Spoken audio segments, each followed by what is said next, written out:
નમસ્કાર, આપ જોઈ રહ્યા છો નેશન પ્લસ ન્યૂઝ. હું છું આપની સાથે હેતુ ભગત. છોટાઉદેપુરના નસવાડી તાલુકાના ચુનાખાણ ગામે લો લેવલનો કોઝવે તૂટી જતા 3 વર્ષથી ગ્રામજનો હેરાન પરેશાન થઈ રહ્યા છે. જેમાં પ્રાથમિક શાળાના શિક્ષક 30 જેટલા બાળકોને દરરોજ લેવા અને મૂકવા માટે જાય છે. કોઝવેની એક દિવાલ ઉપરથી બાળકો પ્રાથમિક શાળાએ આવે છે. લોકો 3 વર્ષથી કોઝવે બનાવવા માટે રજૂઆત કરે છે. નસવાડીથી 2 કિલોમીટર દૂર ચુનાખાણ ગામ આવેલું છે, જ્યાં 400 જેટલા લોકોની વસ્તી ધરાવતું આ ગામ છે. ગામમાં પ્રવેશવાના માર્ગ ઉપર એક કોતર ઉપર લો લેવલનો કોઝવે તૂટીને ભાંગીને ભૂક્કો થઈ ગયો છે. એક જ દિવાલ સાઈડની ઊભી છે. તે દિવાલ લોકોને પગપાળા અવરજવર માટે ઉપયોગી બની છે. ગામમાં 108 એમ્બ્યુલન્સ આવતી નથી. જ્યારે કોઈ બીમાર પડે ત્યારે ખાટલામાં નાખીને રોડ ઉપર લાવવામાં આવે છે. ચુનાખાણ ગામ છે. આજે 3 વર્ષ થઈ ગયા. ધારાસભ્યને રજૂઆત કરી અને દર વખતે અમારા બાળકોને નિશાળ કેવી રીતે મેળવા આવવાનું એમ. અહીં જો પાણી આવી ગયું એટલે અમારે સીધા થઈ ઊભા જ રહેવાનું. પછી પાછા વાતો કરે કે બેટી બચાવો, બેટી પઢાવો. હું પથરા બેટી પઢાવો, બેટી પઢાવો. તો આવા ખોટા નારા ના લગાવવા. 3 વર્ષથી અમે આપદા કરીએ છીએ. જરા પણ વિચાર કરવો જોઈએ ને. 108 તો અમારી ડિલિવરી બહેનોને માટે અમે મંગાવીએ છીએ. તેઓ અહીંયા આવીને ઊભી રહી. એટલે અમારે એને ઉંચકીને પાછા લાવવું પડે.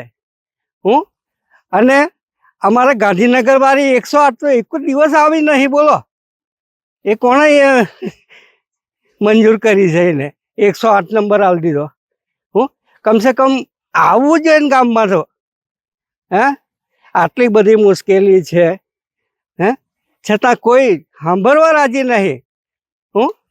તાલુકા પ્રમુખ પણ અમારા નજીકના જ છે.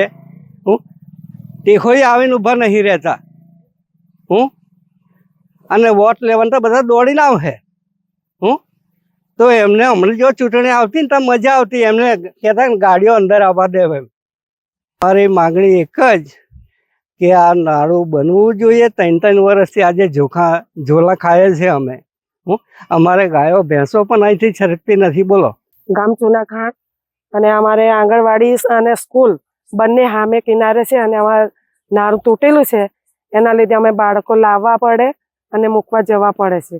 અને તકલીફ એટલે બહુ તકલીફ કે મહિલા સગર્ભા હોય તે બી અમારે હોસ્પિટલ લઈ જવું હોય તોય બી અમારે ઉંચકીને અહીંયા ઉતારવું પડે.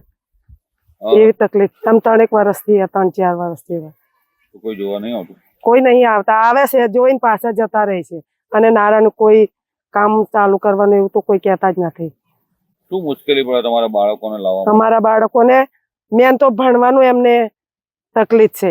આ નાના બાળકો છે, એમનું પાયો નાના બાળકોથી થાય છે એટલે એમના ભણવાનું બગડે છે. આ પાણી હોય તો બાળકોને લાવવાની તકલીફ જ રહે છે. તૂટેલા પર આ જે પારી પર ચાલીને જાય બાળકો તો શું થાય? પડી જાય. પાણી હોય તો અંદર ડૂબીને મરી પણ જાય. એવી તકલીફ ઊભી થાય. સૌથી વધારે મુશ્કેલી પ્રાથમિક શાળા અને આંગણવાડીના બાળકોને છે. શાળા આંગણવાડી ગામના બીજા છેડે ઉપર છે. વચ્ચે કોતર છે. આંગણવાડી અને પ્રાથમિક શાળાના બાળકોને દરરોજ એક કોન્ક્રીટની દિવાલ ઉપરથી શાળાએ જવા અને આવવા માટે રસ્તો છે. જ્યારે શિક્ષક બાળકોની ચિંતા કરીને આ દિવાલ ઉપરથી બાળકો પસાર થાય અને કોઝવેમાં ન પડે તેના માટે દરરોજ બાળકોને લેવા અને મૂકવા માટે 1 કલાકનો સમય બગાડે છે. 3 વર્ષથી ગ્રામજનો દરેક ચૂંટાયેલી પાંખના નેતાઓને રજૂઆત કરી ચૂક્યા છે, પરંતુ નેતાઓ પ્રજાની રજૂઆત સાંભળતા નથી. હાલ તો લોકો મુશ્કેલીમાં મુકાઈ ગયા છે. છોટાઉદેપુર જિલ્લાનું નસવાડી તાલુકાનું આ ચુનાખાણ મૂળ ગામ છે. અહીંયા પ્રોબ્લેમ એ છે કે ગામ આ જે કોઝવે છે એ તૂટી ગયેલો છે. વધારે વરસાદના કારણે લગભગ 1.5 વર્ષ ઉપર સમય થયો ને કોઝવે પાણીના કારણે તૂટી ગયો છે. ગામની વસ્તી બધી ગામ આખું અંદર છે કોઝવેની પેલી સાઈડે, અને નિશાળ જે આપણી સરકારી શાળા છે પ્રાથમિક શાળા એ આ તરફ છે. એટલે જ્યારે વરસાદ વધારે હોય તો આની ઉપર પાણી આવી જાય છે, અને વરસાદ ના હોય તો પણ આટલી પાતળી પારી પરથી બાળકોને શાળાએ જવું આવું ખૂબ જ મુશ્કેલ બને છે. મારે અહીંયા ધ્યાન રાખવું પડે છે. આ લોકોને શાળા છૂટે ત્યારે ઘરે મૂકવા જવું હોય ત્યારે મારે અહીંયા ઊભું રહેવું પડે કે બાળકો શાંતિથી ઘરે પહોંચે. સવારે આવતી વખતે પણ કાં હું આવું કાં કોઈ વાલી હોય એ બાળકોને લઈને આવે, અને બાળકો સ્કૂલે પહોંચે છે કે નહીં સલામત રીતે જોવા માટે કોઈનું કોઈ દરેક વખતે એક વ્યક્તિએ હાજર રહેવું પડે છે. એક ડર જેવું લાગે છે ને. આટલા નાના નાના બાળકોને આ રસ્તા પરથી પસાર કરવા એટલે અઘરું છે એમ.